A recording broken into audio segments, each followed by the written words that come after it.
My name is Ron Murphy, and I'm a historian, but I'm also very interested in the paranormal. And this one right here is to talk about witches, so it's a little bit of this and a little bit of that. But what I do as a historian is I like to look at archetypes to see where all this kind of stuff began. Whenever it comes to Bigfoot or werewolves or vampires, I like to kind of get to the genesis of where all this began.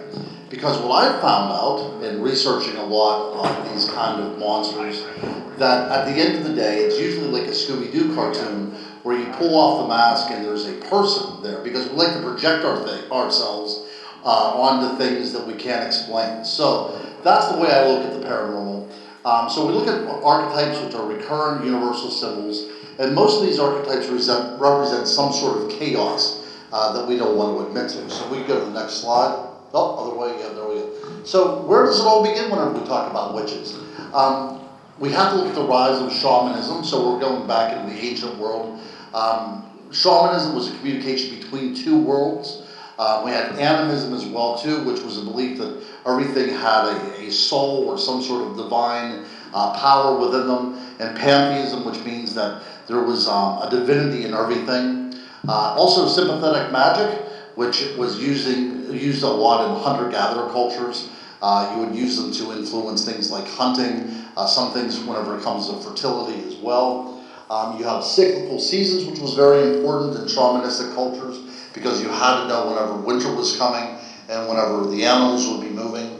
The divination through observation, that nature would inform you what was going to be going on. And of course, anytime you talk about the ancient world, you're always going to talk about sexuality, and that's because a lot of this stuff was pioneered in the Victorian era, and it was kind of like these things behind closed doors, scandalous stuff. So they like to throw a lot of sexuality in there as well too. And also we have the rise of shamanism whenever it comes to doctors and medicine and surgery. We know from the archaeological record that there were surgeries, in the Neolithic. Trepanation, whenever somebody would bore a hole into somebody's skull to let loose the evil spirits, or that might be a little bit melodramatic. Somebody might just have had a headache and this is the way they were doing it. But we knew that a lot of people survived these kind of rudimentary brain surgeries because on the skull we see that there was healing, there was bone being laid down after the surgery. Okay, so we can go to the next slide. All right, so 12,000 years ago, we find a shamanic burial in Israel. It was an elderly woman in a fetal position covered by 10 large stones. Her grave goods include a lot of things from nature. Tortoise shells, a human foot, animal pelts, a cow's tail. And this shows an internal relationship with these animal spirits. And I think that if we look kind of, between the lines, this might be the rise of where we come up with the idea of the witch's familiar as well. All right. I like to talk, and they told me I have 55 minutes, and this is like an hour-and-a-half presentation, so I'm going to have to rush through this, guys. But we'll see if we can go. Okay, we won't tell them. All right, next slide. All right, so then we have, after the shamanic culture, after the idea of hunters and gatherers, eventually people started to congeal into societies, into civilizations. So about 8,000 years ago, we have agriculture. And people don't have to hunt anymore. This brings people together. They can lead a sedentary lifestyle at this point. And 5,000 years ago, we have what we would call cities, walled cities. And all of a sudden, it becomes us versus them. Nature was still important. It's where we got our water from, and we got our food from. But there was something a little bit more dangerous about nature at this point. It wasn't that we were a part of it. It's that we were outside of it at this point. So nature was something to be a little bit feared. So we stepped out of nature, but nature still needed to be contended with by an intermediary. And this is where we have the rise of not the shaman anymore, but now we have a priestly culture, and now we start seeing a very clear definition of what it means to be a witch. As soon as there we go. Okay, so this is in Mesopotamia. The burning tablets, it has nothing to do with witch burning. If it did, it would be kind of cool. But about 9 tablets from here, these were lists of ceremonies and spells to ward off negative energies, negative, curses. Nearly 100 magical spells, and one solution was to burn a witch in effigy. So you would make a little figure of the witch, and then you would burn it, and hopefully her powers would go away. And these tablets are not unique. They are found all through the Fertile Crescent area in Mesopotamia and elsewhere. And also during this time, this is from Mesopotamia, we have the rise of what we would call the witch hat. You start seeing this very cylindrical cone, as well as the brim and everything. Some anthropologists speculate that the cone on the hat represents a phallic image, and then the opening of the hat, of course, is the feminine. Or they just needed a hat. That's another way we can look at this as well too. But again, we see that there's a separation in society of the way people looked and the way people dressed. Okay, so then the nature of religion, because now we start having organized religion at this point. Deities were personified forces of nature. Nature was still ultimately the source of life, and ceremonies and sacrifices were ritualized to appease these forces. So in Egypt, this is really one of these great, very early civilizations that have a very detailed cosmology, and they have developed gods and goddesses. Power was still in the hands of the priest, but magic was in the hands of the witch. Care of the sick and childbirth was part of the witch's vocation, and the witch was said to travel between two worlds. And we do know that the witch had an important part in Egypt, because there are surviving documents that a witch would work in tandem with a doctor. The doctor would have his own set of spells to use and his own things to do, while the witch would be chanting other spells at the same time, hoping to invoke supernatural forces. It is documented that the wise one would be consulted if a ghost or deity was believed to be causing somebody trouble. So this is kind of like the first kind of Ghostbuster at the time. And it was the witch in ancient Egypt that carried on the undoubtedly prehistoric practice of drawing a protective circle. And we do know that the Egyptians used protective circles. We see this all the time in pharaonic inscriptions. It was a way to protect the individual from outside forces. Protective or healing spells were written on papyrus. Collections of healing and protective spells were sometimes inscribed on statues. And we do know that there's a statue of King Ramses III that was set up in the desert. It provided spells to banish snakes and cure snake bites. And in Egypt also, we have a time where magical paraphernalia, like amulets and talismans, come into effect. And this is also where wands are seen to be developed as well. Dawn was the best time to perform magic. Women had to keep themselves pure. And I feel sorry for women, because you never see men having to do this kind of stuff. It was always the women that had to be set aside, and you had to be ritually clean and everything. They would bathe, they would dress in new clothes, and the spell usually had two parts. The primary one was spoken, and then the other time would be to use something of power, like an amulet or a figurine. They also, did you see at the very end of that, just like I said, I'm kind of rushing through, one of the spells included the use of blood from a black dog. Oh, that's weird. And though magic was mainly used to protect or heal, the Egyptians also practiced destructive magic. So very early on, we can see magic as something used to heal, but it's also something that can use to bring bad things about. So before the idea of black magic really came into fruition, we can see the elements that we can use the forces around us for behavior that is a little bit less than benign. Effigies created to heart those who were privately offended. So you have these little Bronze Age voodoo dolls. And this may be the first time that magic could be seen to destroy rather than simply to rebuild. So whenever we think of the witch beginning in childbirth and used to influence productive hunting seasons, now the witch is being used to cast curses on the enemies. The Greek world, throughout its history, the culture of the Greeks looked at the natural world for as far back as 3,000, about 5,000 BC, I guess. Dodona, which was this great oak grove where priests would enter and hear the whispering of the gods as the wind blew through the leaves. Very, very interesting place. But yes, so the Greeks also looked to the natural world. Magic was readily evident in the mythology of the ancient Greeks. We can see, witchcraft in Circe, if anybody, is a classics person in here, with the Iliad and the Odyssey. We see that the figure of Circe turns Odysseus' men into pigs. She uses magic herbs. There's necromancy starting to take place where you can talk to the dead. The role of men as witches was greatly diminishing. And of course, in the mythology, Hercules is said to have died a horrible death when Daenerys, his wife, took the blood of a centaur and applied it to her husband's cloak and kind of, burned him up. If you ever read any of the great mythology, you can read that in detail. And magic was also wielded by many literary characters. Medea in Euripides' tragedy, she was able to concoct protective balms. And, like the moon that's constantly changing, so too did the demeanor of the witch in the Greek tradition. Magic in the Greek world was not relegated to the poor and gullible illiterate. In the 5th century BC, the state delivered the death penalty to a man and his family found guilty of harmful magic. So now we started seeing that witches are being persecuted for the things they have done. Another example, in the 4th century, a woman received the death sentence for distributing bewitching drugs and incantations.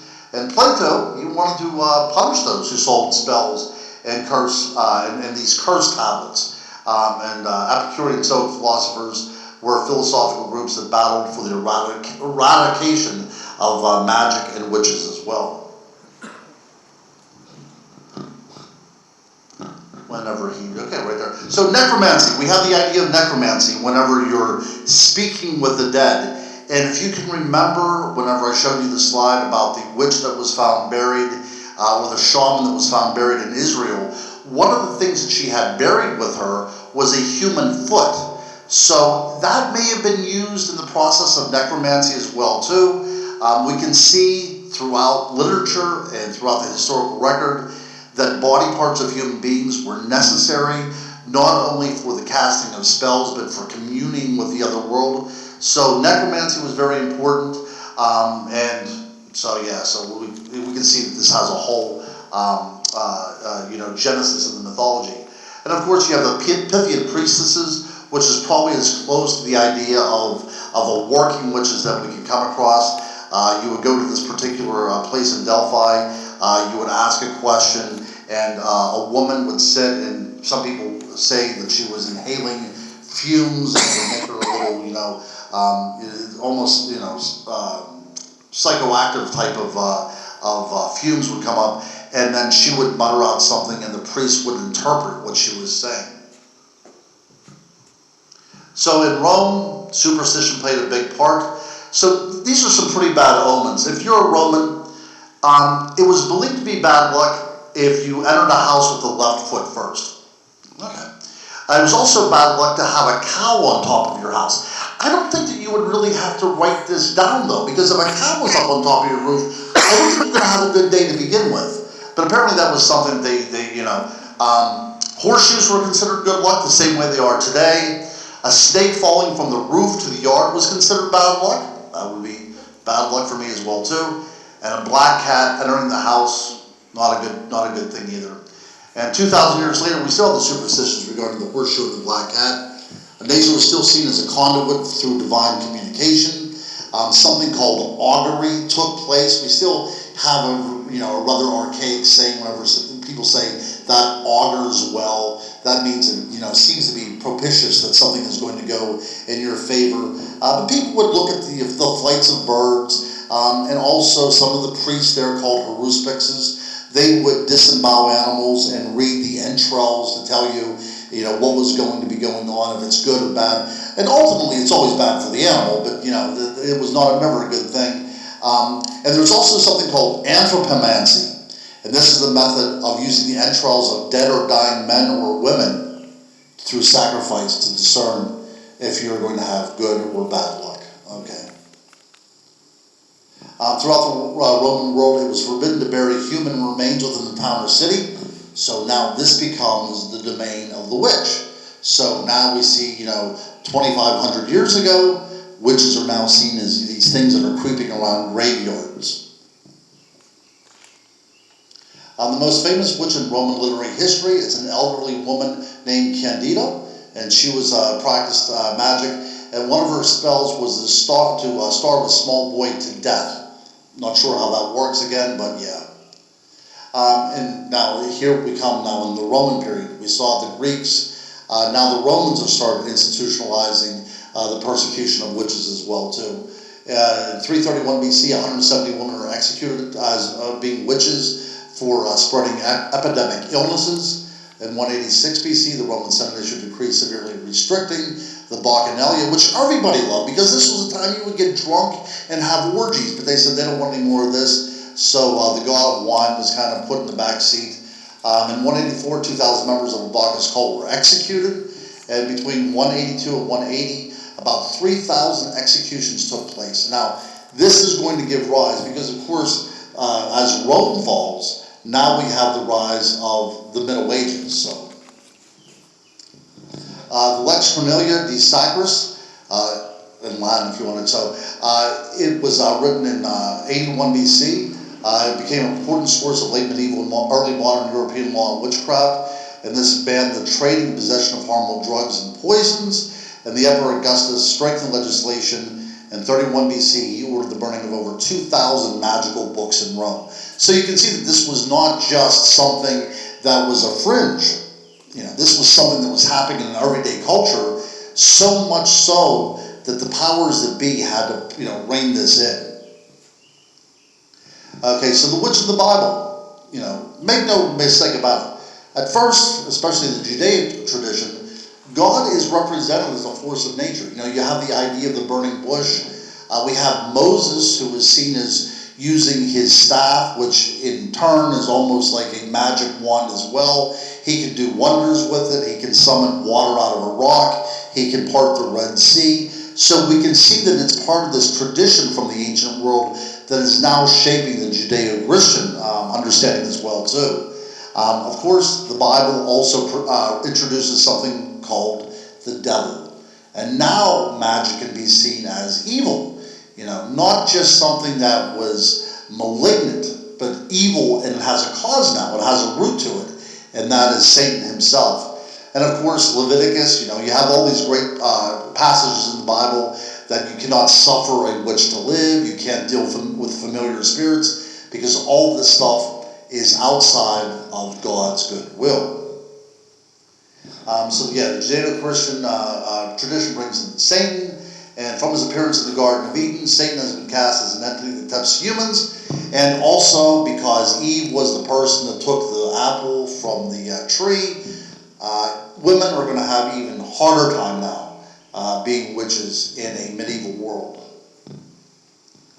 And like I said too, this whole idea about separating yourself from other pagan rituals. Don't pass through fire, because fire rituals were a common component in competing pagan religions, and fire is also an essential element in the craft of witchcraft as well too. When thou art come into the land which the Lord thy God giveth you, don't associate with witches.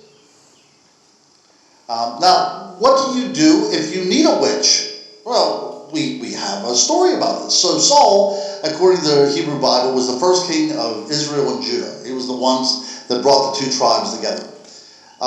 So he is going to be facing the Philistines, and he needs to wonder what's going to go on here. So he says, can any of my priests help me? And they said, no, we can't help you, So he goes, so what do you think I should do? So somebody says, we know this witch who lives in Endor, and she likes to talk to spirits, and she might be able to give you an answer about what's going on. So she goes to Endor. You can go to the next slide. He goes to Endor, and she summons the ghost of Samuel. So we can go to the next slide too. I'll just cover it real quick. So she goes to Samuel, and this ghost arises that only the witch can see. But Saul does claim that he heard a voice speaking to him about what he should do. But it doesn't go good for Saul because, of course, he ends up dying. In association with the witch men, certain doom, if not in this life, but in the next. Now, in the New Testament, we have two instances of magic.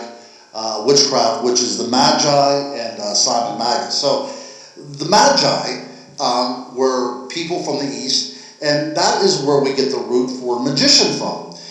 These people knew about the birth of Christ because they followed a star. We have this idea of divine intervention from natural forces. They're told to leave Bethlehem in a dream and not go back to Herod. So we have all this kind of stuff coming in, which is very rich witchcraft related. And in the Acts of the Apostles, we have Simon Magus, and of course you see the root word there for magician in his name as well too. And he was one of these kind of guys that would go around and performing wonders. There's also people said that he could actually levitate and fly, but he saw the apostles performing miracles, and he was wondering if he could purchase these skills from them. So we know that even in this late time, that the idea of being able to sell your knowledge to somebody else was prevalent. And of course, in the New Testament, we also have all these great things from Galatians about idolatry and witchcraft, and stay away from all this kind of stuff. And it was good to stay away from all this stuff because this was a forming religion, so you couldn't have this really watered down.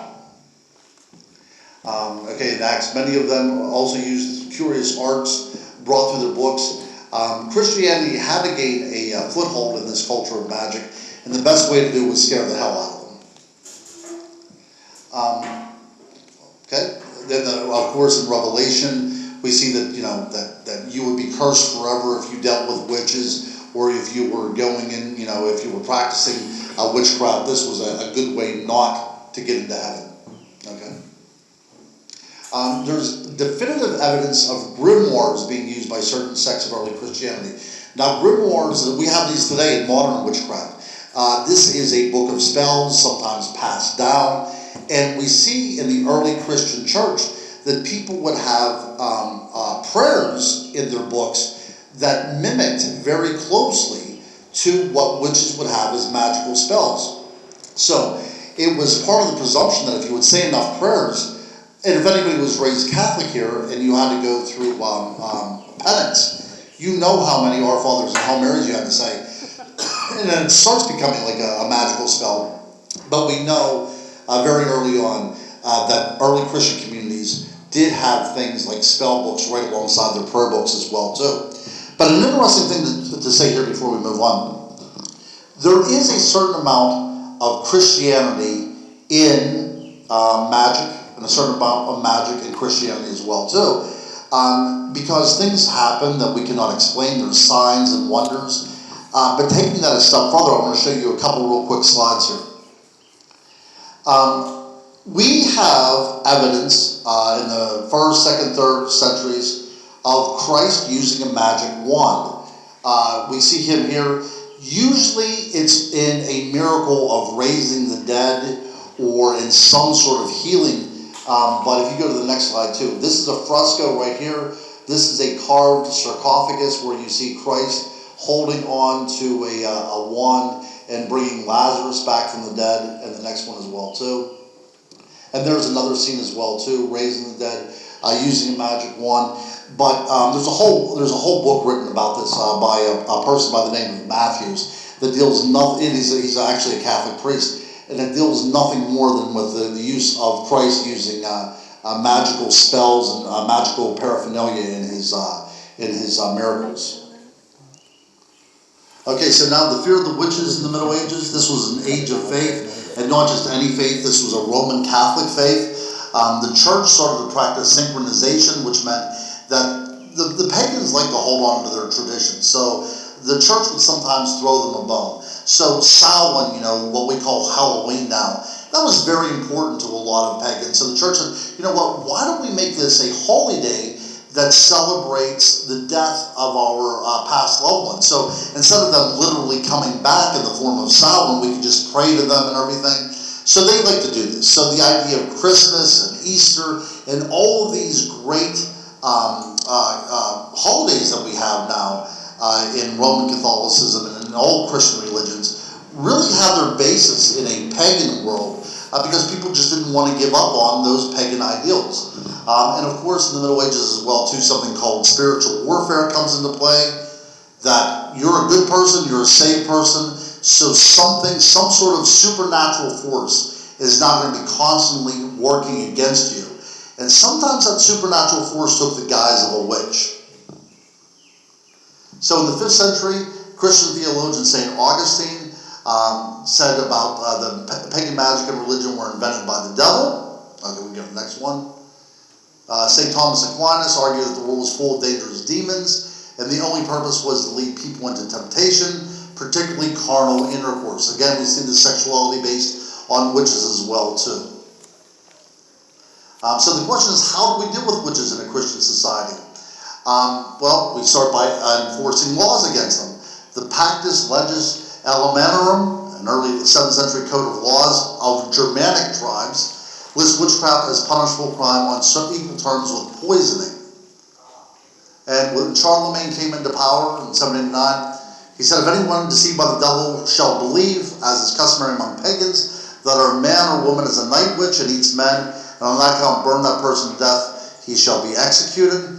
And Charlemagne went as far as destroying ancient pagan sites and temples so nobody could perform the religions anymore. In 814, Louis the Pious, upon his accession to the throne, began to take very active measures against all sorcerers and necromancers. And the Council of Paris appealed to secular courts. So basically what it was this was against our religion, but we're going to hand it over to the secular authorities to take care of the punishments. The laws of King Athelstan, king of the Anglo-Saxons, executed people for casting spells, and the witches of Forres, a town in Scotland, who attempted to take the life of King Duffus in 968, by slowly melting a wax effigy of the king, were burned at the stake. So we see the whole way back in Egyptian culture with the idea of taking a wax effigy and using it. This is still prevalent now, 5,000 years later. Black magic seems to be behind the bubonic plague. You can go to the next slide, but I just want to tell you the story. So as plague starts breaking out in England in the 1300s, they think that witchcraft has to be afoot. And the only thing that they can think of is that these witches' familiars, their animals, their dogs, their cats, were part of the spread of this plague that was going through. So many places like London would kill dogs and cats thinking they were the witches' familiars, but it was those dogs and cats that were killing the mice and the rats that were spreading the plague, so it kind of backfired on them. And then this witch hysteria now gained new strength in the 15th century when we have the Malleus Maleficarium, and that's the hammer against witches, and this really kind of lays down the law on how people look at witches ever after. So it became widely accepted that there were women out there practicing witchcraft all over the place. The Malleus asserts that 3 elements are necessary for witchcraft. There must be evil intentions of the witch, the help of the devil, and the permission of God. Of course, the devil cannot act without God's will, so God was allowing this to happen to lure people into temptation. The second description describes the actual forms of witchcrafts and remedies and how to combat and confront witches. And the guidebook sums it up. A pact is entered in with the devil, and then the devil grants you all kinds of things like powers in your spells or the gift of flight. And the Malleus recommend not only torture, but also deception in order to obtain confessions. And this was a time of a lot of witch killing going on.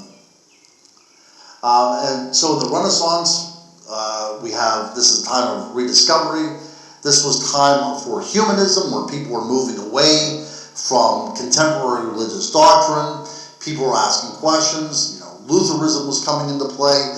Other competing forms of religions as well too. But you also have the fear of the witch. Witches were still viewed as agents of the devil, and they were believed to bring not only plague, but also civil wars and civil strife. A witch flying on a broomstick is a popular image that persisted from this time. Now, England did not so much see as a witch riding on a broom, but they believed in familiars, which are animals the witch would use their evil bidding. And they also believed that witches could not sink in water. leading to the popular test known as either swimming or dunking. When you would take a presumed witch and throw her into the water, and if she sank and she drowned, well, gosh darn it, she was innocent, you know, but if she floated, she was a witch, and then you would take her out, and then you would burn her at the stake. I assume you would let her dry off first. So during the Renaissance in England, you have all these statutes against witchcraft, King Henry VIII, Queen Elizabeth as well too, and it was until 1735 that witch hunting and executions were abolished, which is crazy. To combat the witch plague, King James wrote a dissertation called Demonology. If anybody gets a chance to read this, it doesn't only deal with witches, it deals with fairies and all other kind of things that go bump in the night. But it's interesting because this is the same King James that wrote the King James Bible, or had it commissioned, and he wrote demonology before he commissioned the Bible because he wanted to take care of these demons as well too. All right, next one. In demonology, King James provided a description of spirits and specters.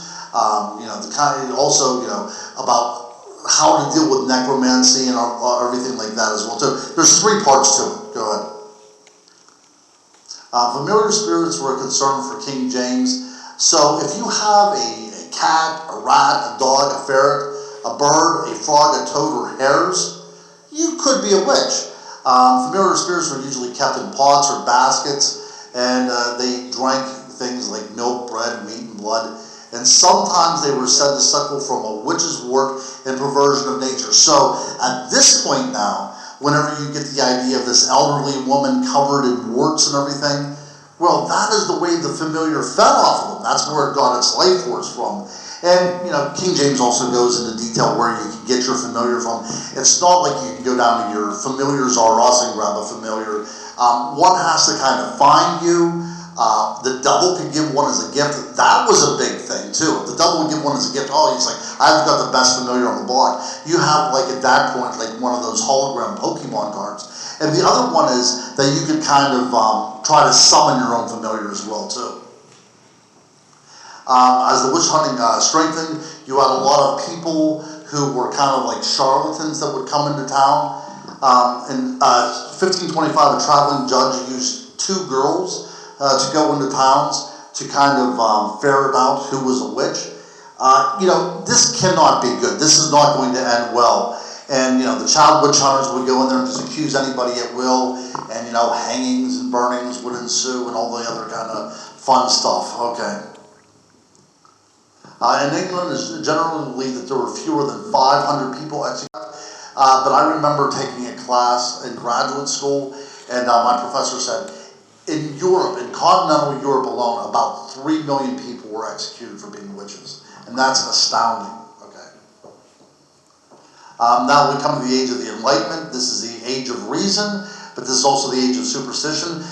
If you think about this is the Enlightenment. This is the time of like the French and Indian War. This is the time whenever George Washington is starting to, make an advance as a political figure. And people were still writing treatises against witchcraft and even about vampires and things. Like, I wrote a book about werewolves, and they even have people were writing books on how to stay safe from vampires and werewolves in the 1700s as well too. So we can see these certain things fueled fires against the witches. 1668 against modern Sadducism, and this was written for intelligent men, of course not for women, because women cannot comprehend anything that's intelligent. And in the 17th century, New England was perceived to be a demon-possessed world, and mostly it was women that was doing the deeds. Okay. The Salem witch trials, of course. Have anybody here been to Salem? It's one of my favorite places to go, but you can tell there's not a lot of really old stuff there anymore. You have a few things. By the time of Nathaniel Hawthorne, people in that area knew that what they did was horribly wrong. And they've kind of exorcised the ghosts of those witch purges. So whenever you go to Salem, it's a great little town full of little witch shops and everything. But if you're going to go there for historical preservation, not a lot of stuff there. There's about 1 building, maybe 2 buildings in that general area that it dates from the time of the witches. Everything else is gone. Even Gallows Hill, you know, they think they might have found it in a parking lot, but all that kind of great history has been gone because they really wanted to rid that out of their collective consciousness. Oh, did you go? Oh yeah, but anyway, so yeah, 25 people ended up dying. 20 were executed, 5 people died in jail. Just not a good time up there, but definitely puritanical New England. This was a theocracy, religion ruled. The idea of separation from church and state just was not in the mind, and people died. Innocent people died. And women who did not conform to the norms of Puritan society were most likely to be targeted. If you were a widow and had no heirs, if you were declared to be a witch, legally your property could be taken from you. And that was a great way for capital to be raised. If you looked at the history of Salem at this time, it wasn't doing very well economically, and this was a great way to get a lot of income very, very quickly. All right. And we have a couple other witch trials. In 1684, William Penn himself presided over the first and only witch trial in Pennsylvania. This woman was brought forward. She was from Sweden. Her name was Matson, and she was accused of causing a miscarriage. There was no death penalty in Pennsylvania. William Penn was very open to the idea of different religions, but of course witchcraft was something that he could not tolerate. He tried her, and he found her guilty of being a witch. And that's kind of like the equivalent of the 17th century of being called like a Karen. And also, if you would take the W out and put a B there, that's basically what he was saying she was. She was a troublemaker, but in no way was she a witch. Using witchcraft. Because in order to be using witchcraft, you have to have a direct connection with the devil himself. You cannot, as a human being, practice witchcraft in the mind at the time unless you were having direct dealings with Satan himself. So she was guilty of being a witch, but not for using witchcraft. But he did find her heavily as well. And of course, Grace Sherwood. If anybody ever goes to Virginia Beach, as you go down there, you'll see a sign that says Witch Duck Road. I don't know if anybody's seen that, but that is the site of where a witch was actually ducked. Her name was Grace Sherwood. They need to make a movie about this woman. She was a very strong woman. Her husband died. She was a healer.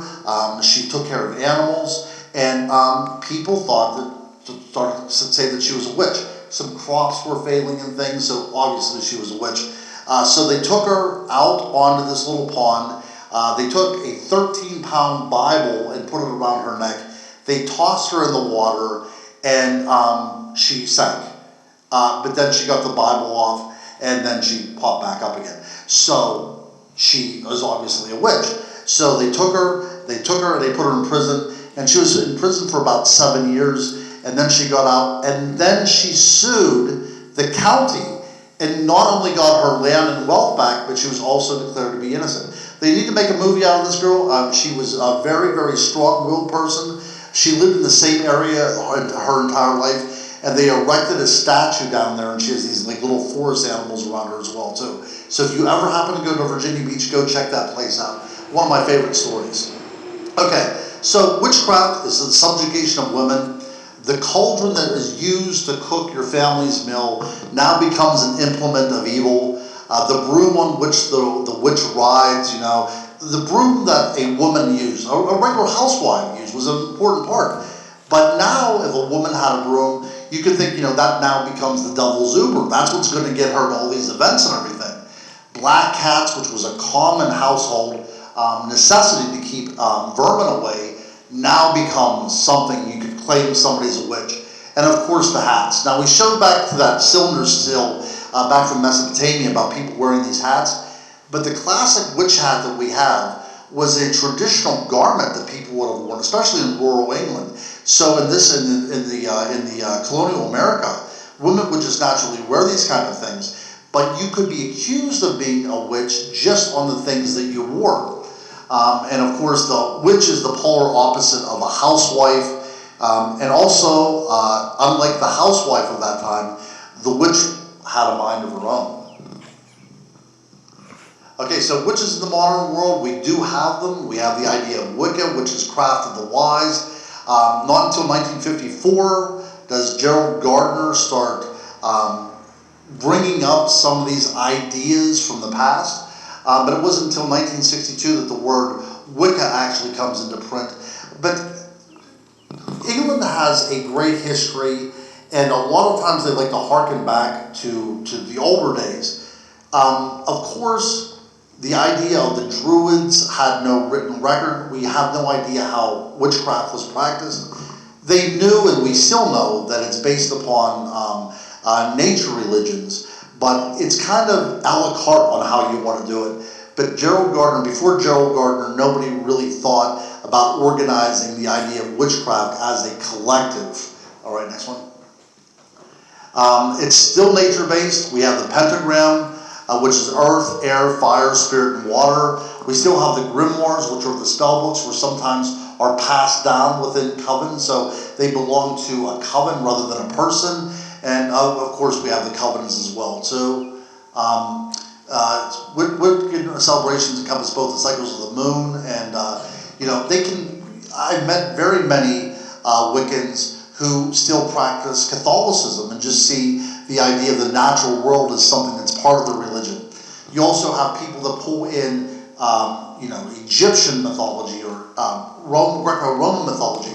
So like I said, it's really a la carte. It's open to how you want to perceive it and how you want to deal with it, but it is ultimately still a nature-based religion, okay? Spell books are still used, as I've said, called books of shadows. And sometimes these could just be religious poetry and chants as well as spells. Which is still gathered in covens. 13 is kind of like the magical number to have. And even rituals within covens vary widely in how they're practiced. Parts of the world, witch hunts still continue. 2,500 people died in India since 2001. Saudi Arabia has extremely strict penalties whenever it comes to people practicing witchcraft. 2009, more than 100 people were arrested for practicing magic using holy books, and they still burn magical books there as well. Throughout Africa, it's a very common belief in witches, especially whenever Pentecostal religions came in. In Ghana, there were multiple counts of child witch hunts. And in Gambia, 1,000 people were accused of being witches and locked up in detention. And because disease is so rampant there, children are often seen to be witches as well too.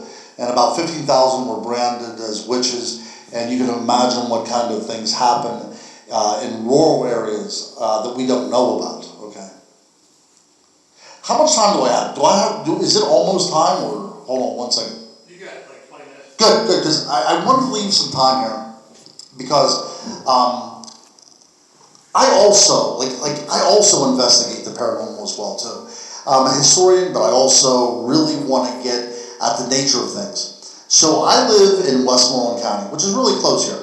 And there's a place there called Livermore, which used to be a happening little town back in the day, but it's no longer there. But it was said in 1789 that a witch lived in this particular town. And not only did she live in this particular town, but things started to go badly, and she was executed for things going badly. And so I go through the historical record and can find very little to substantiate there being a witch there or there being a witch burn. And I talked to one of my colleagues, and he said there was nothing written about it. And I'm thinking, if a town of 100 people grabbed one of their own and burned her at the stake, I don't think they're running down to the local printing press to write this up. I think this is something that would have happened very vigilante-like. So the last burning of a witch took place in Scotland in 1735. Okay, so in 1789, it's very possible that somebody in that particular community, which was heavily Scotch-Irish, could have witnessed the witch being burned, or he at least knew in the popular imagination that is how you took care of somebody that was called a witch. This particular person, who was nameless, was said to be a hedge witch, and this is a woman that would have lived beyond the edge. So the towns were separated, instead of fences, they were separated by hedges. So a hedge witch is someone that lived right outside of the town. Somebody not really worthy of the community of the town, but somebody that people depended upon. Look, there was probably the nearest doctor to these folks at that time was probably an easy day ride away. So if you had a woman going into labor, if somebody had a toothache, think about these simple things that you go to a doctor for. You would go to somebody that knew the power of herbs, and that is very important to have in your town. So the people might not want to, sit beside her, but you wanted to have a witch close to your town. So as the story goes, a woman miscarried, or the crops failed. So people gathered the witch together, and they said, in order to get our town right with God, we are going to have to burn her at the stake. So they gathered her, put up the kindling, lit fire to her, and as the flames lap around her, she says, in 100 years from now, I'm going to send enough water to put out to quench these flames. And sure enough, in 1889, the Johnstown flood comes through, destroys the town, and that town is no longer there anymore. From a very early time, this area was called Satan's Seat, and a lot of people thought it was called Satan's Seat because there was evil witchcraft happening there. But I think if you kind of read between the lines, it might have been called that because of the actions of the townspeople to that witch. It makes more sense to me that way. But whatever the case, people still have sightings or feelings that this witch still inhabits this particular area. So I've been down there on many investigations, and strange lights maybe, as again, there's nothing there in the old town. It's nothing but natural again. It's just woods there.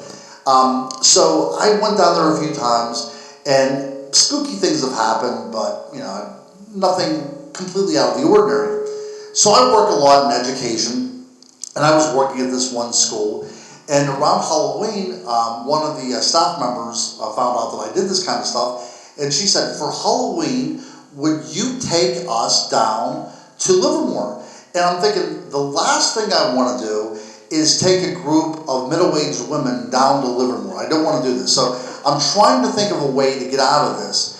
And then I was walking down the hall, and one of the teachers, who was like 22 years old, she said, Mr. Murphy, are you going to take us on a ghost tour? And I said, yes, I am. And that was kind of cool. So we go down there, and we get out of our vehicles and everything, and I showed them some historical parts of the place. The old graveyard, where the train used to run through, where the canal system used to go through. And then we walked down to the very, very far end, which is about 2 miles away, to an old abandoned train tunnel. And this was a site of some train accidents and everything.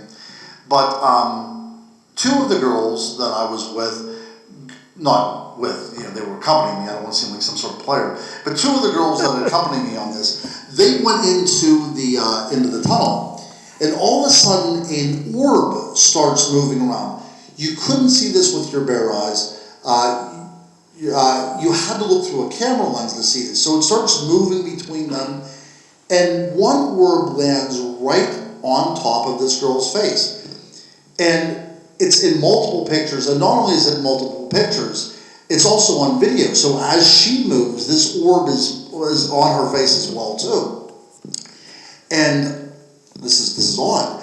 And they're starting to get freaked out about this, because not only is there these strange light anomalies appearing on film, but they feel as if there is something actually there. They feel a presence there. So they said, okay, it's time to get out. At this point, it's past twilight. There's a little bit of light in the sky, but by the time we get back up to our car, it's pitch black. As we approach where this parking lot is, which is not a parking lot, it's just a place to pull off, we see this red and blue light, two lights, a red and blue light, start dancing back and forth over the trail. I thought, that's odd. And then, and again, this doesn't sound logical, but this absolutely happened. And then we hear the sound of what sounds like a chant, or sounds like, I guess, voices maybe. And it has a feminine tone to it, but it's nothing that you can like readily make out. Like, you can really not decipher what's going on. So I think, it's time to get out of here. So as I'm running, I feel myself being pulled back, and the scarf that I'm wearing at the time is gone. Whatever pulled me back, took me back with enough force that my scarf was gone. So we get back to the car. This one girl says, I feel this kind of stinging. She pulls up the side of her shirt, and she has these 3 marks on her back, really kind of strange things going on. So I thought, well, this was wild.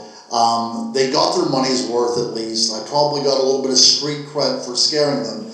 But it was odd. This was one of those investigations where the logical mind really does not come into play. But I thought, I'll forget all about this tomorrow. My kids were at their grandmother's. I didn't feel all that great going home by myself that night and having to spend the night at my house because my mind will start wandering. But I get to the door, and I unlock the door to my house, and I immediately step back because I see that there's a light on in my house. So I creep on in, and my stove is burning. All 4 burners. It's a gas stove, so all 4 burners are burning. I thought, okay, which burned the steak? The oven going and everything like that. A little strange. Look, I have 5 kids. Most of them are morons. You know what I'm talking about. And so, it's very possible that one of them put on the gas before they left. But it's still strange. So I kind of compose myself. I put off the stove, and then I thought, okay, great. So then I go into the living room, and I almost burst out in tears because on my coat rack is my scarf. This scarf right here that was taken off of me down at Livermore. True story, guys. Look, I am one of these people that think, oh, that's a bunch of bullcrap. That couldn't happen. It did happen to me. I have no idea what's going on. I don't know if it was witchcraft, but we were looking for a witch. The witch was supposedly burned. I go back to my house. All the burners are on. And the scarf that was pulled off of my neck, and I had to buy this scarf. I'm not like a scarf guy. I had to buy this scarf particularly because I wanted to impress that 22-year-old teacher. That's the reason I bought the scarf. So it was pulled off of me, and then it returned to my house. So when we talk about witches, it's not always cut and dry, is it? There is something out there, and I think this day progresses, we'll see. There are more things out there than just simply meet the eye. There's something, that we cannot explain away. And more importantly, there's things out there that we can't explain away, and that's good for us as human beings. Because it's not good for us to pretend that we know everything. So that's the duration of my very, very cliff note type of presentation. Like I said, this is about an hour-and-a-half presentation. But I did write a book called On Witches that I have for sale over there that goes into detail a lot of these things. But I probably have a few minutes for questions if anybody has any questions for me. Yes, sir. What was the name of the book? My book is called On Witches. Okay, that's available. Yep. Very creative, I know. But, so I have a series on all these different types of archetypes, and they're mostly on monsters. So I started off with mermaids, and I have a book on Bigfoot and lake monsters and werewolves and vampires and ghosts. But the last one in the series, I decided this would be the last one that I write in the series. I wanted to make it on the witch because that is really a human thing. It's not a monster or anything. This is a human being that we often create into a monster because it makes our lives better, yes. A follow-up question. Yes. Not related to that one. Sure. Your view on this is based primarily on Judeo-Christianity belief. What about the other religions on the planet? Perfect. See, that's good. So, because we operate in the Western tradition, we are always going to include these things. So, if you would go to places like for instance, Japan, the idea of the familiar, it's odd because they also, within their culture, have the idea of a familiar too, an animal that acts as an intermediary between worlds. In their culture, it's not the cat, it's the fox. And also in some African cultures, we have the hyena seen as something that is the go-between. Sometimes it's wolves, but the reason why I started this talk out with the idea of shamanism is that's ubiquitous. All cultures around the world have the idea that there is a special person within their culture, within their society, that can straddle two worlds, the world of the mundane and the world of the sacred. So whenever I work with the Western tradition, that is only because that is the most familiar to us. But when they were putting a dam in Africa, and the people that were building the dam claimed they were being attacked by mermaids, so some witch doctors in the area said, no, those aren't mermaids. Those are supernatural forces coming at you. So they called in their, and I hate the word witch doctor, but that's a term that we use, but they called in their shaman to exorcise these spirits out of the water. So these things are still happening to this very day. The idea that there are malignant forces at work against us, that's a common culture or a common element throughout all cultures around the world. But that definitely a good question.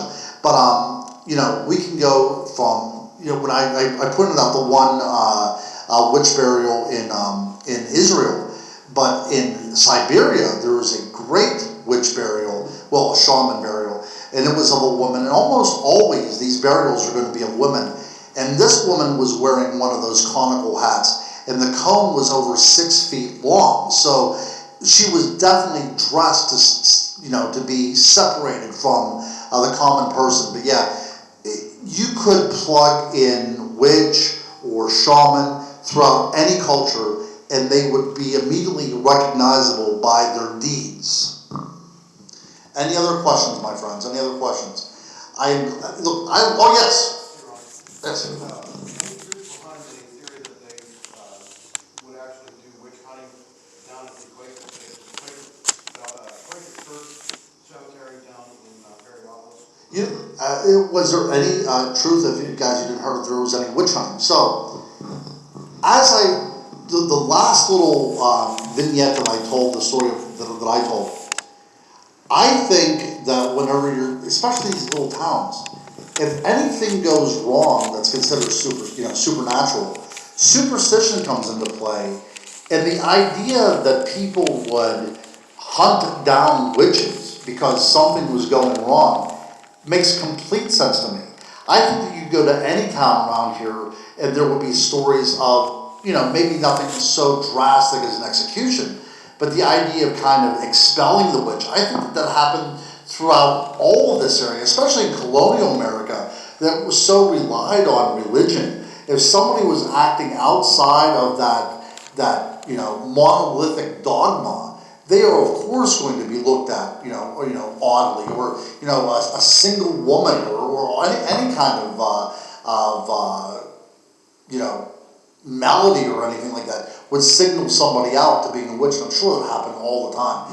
Just because it's not written doesn't mean it didn't happen. As I said before you poked your head in, people aren't going to be writing books about this. They're not going to write a pamphlet on how they, killed the witch in their town. That's not going to happen, But I can see a bunch of guys getting together. It happened in the vampire. I mean, that happens even now in places like Romania. Whenever the idea of the vampire is still very real, you'll get a couple people going together and go and digging up a body. The case of that happens almost once a year in places like Romania.